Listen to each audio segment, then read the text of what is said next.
Did anyone understand the abbreviated sentence I just coined? If you are roughly between the ages of 15 to 19, I'm sure that you know exactly what it meant. However, us members of an older generation have no clue what this sentence means. It is an enigma to us, yet so easily perceivable to teenagers.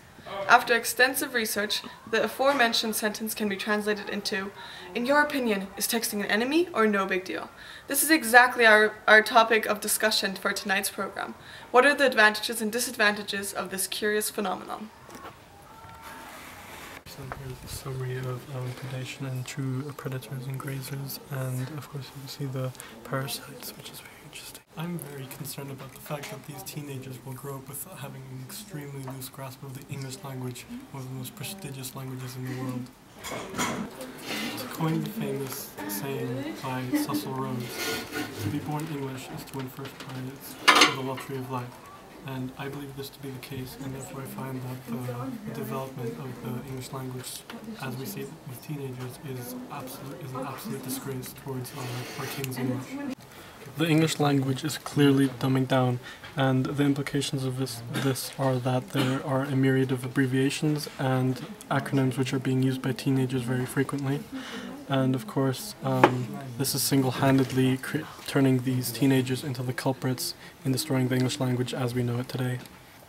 Thereby, these teenagers are single-handedly debasing the King's English and thereby become the culprits in the destruction of the English language. The internet was meant to democratize us and set us free, but no one writes anymore. Instead, they write into blogs and they completely... Back in the day, a business person would solely rely on technology, such as fax machines and letter delivery services, to conduct business transactions.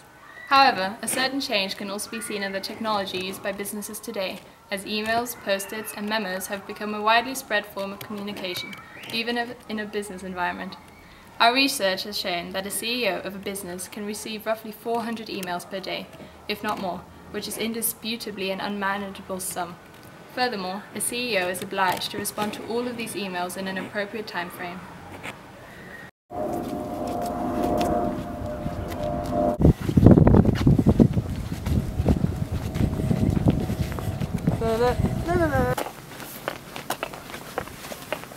Maya, where's your business walk?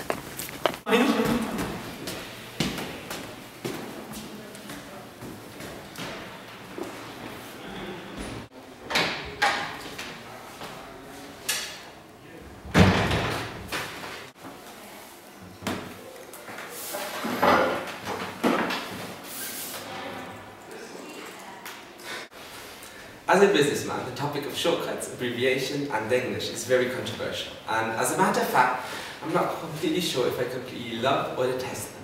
On one hand, they're a great tool to simplify emails, blogs, which are widely used for intercommunication in businesses. For example, words like application can refer to... For example, instead of writing application, one can simply refer to it as AP.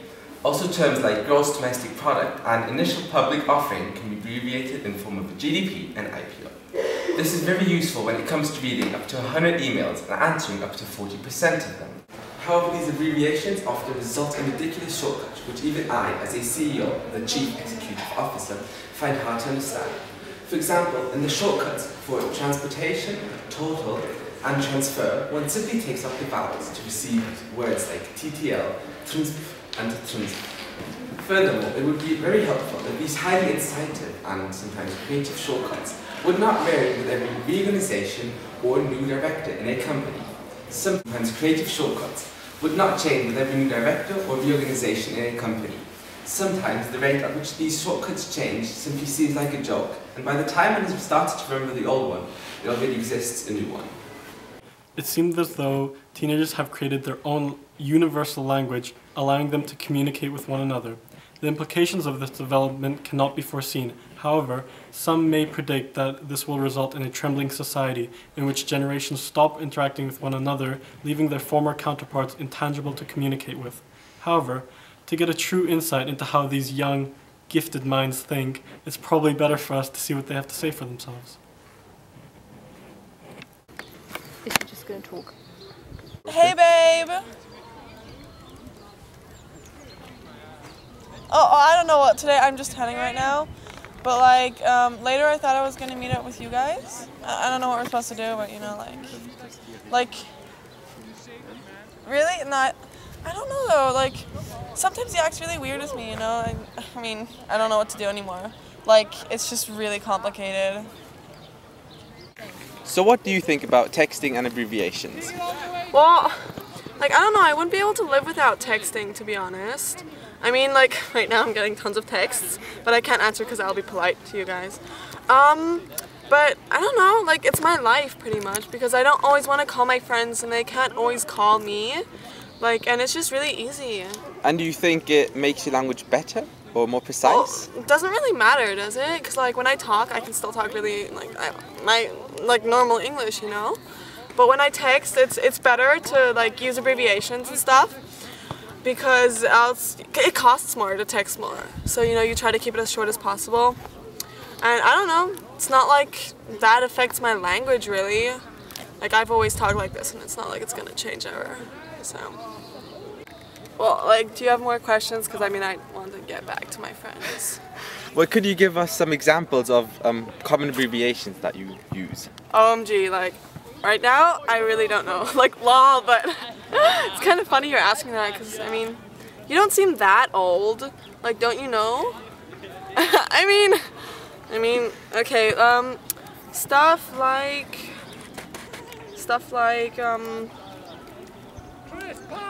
like baby girl. We just write BBG instead of writing baby girl because that's a pretty long word, you know?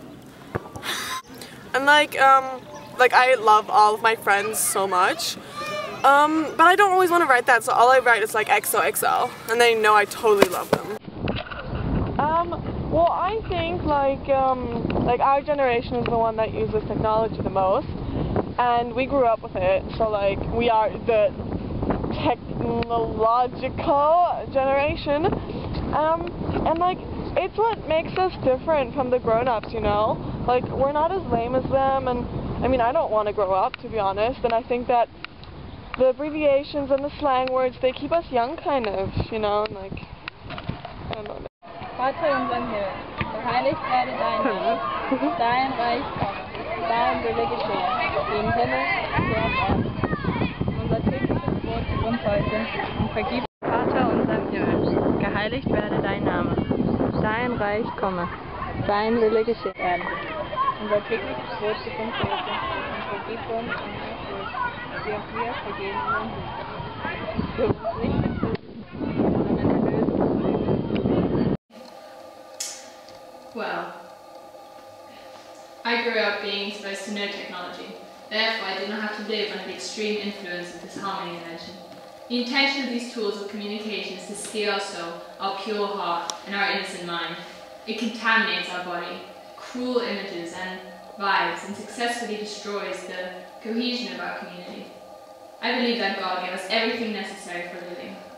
If He had wanted us to waste our bright minds and our time on useless machines, He would have created a computer out of Adam's ribs and placed it right next to Eve in the Garden of Eden. I am positive that technology has altered language to develop into a beneficial mode of transporting messages, constantly becoming shorter, faster, and more convenient. However, as a teenager who has never been under the influence of technology, I can safely say that a change in language styles and characteristics cannot all be blamed on technology. The language of the Amish people has also transformed from the linguistic styles that were used by our ancestors.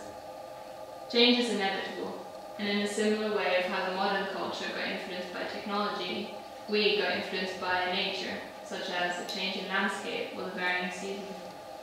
Therefore, language development cannot only be blamed on the various types of technology, but also on the natural, social, or religious surrounding of that society, something that has proven to be so influential for my people.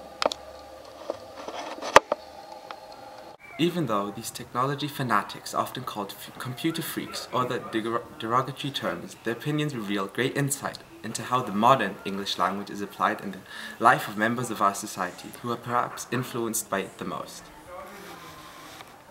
As you have surely seen from tonight's program, there are as many opinions about the modern developments as perhaps abbreviations and acronyms within it. The documentary can merely show that what the current development of the English language is. However, we are the ones who are actively a part of this development.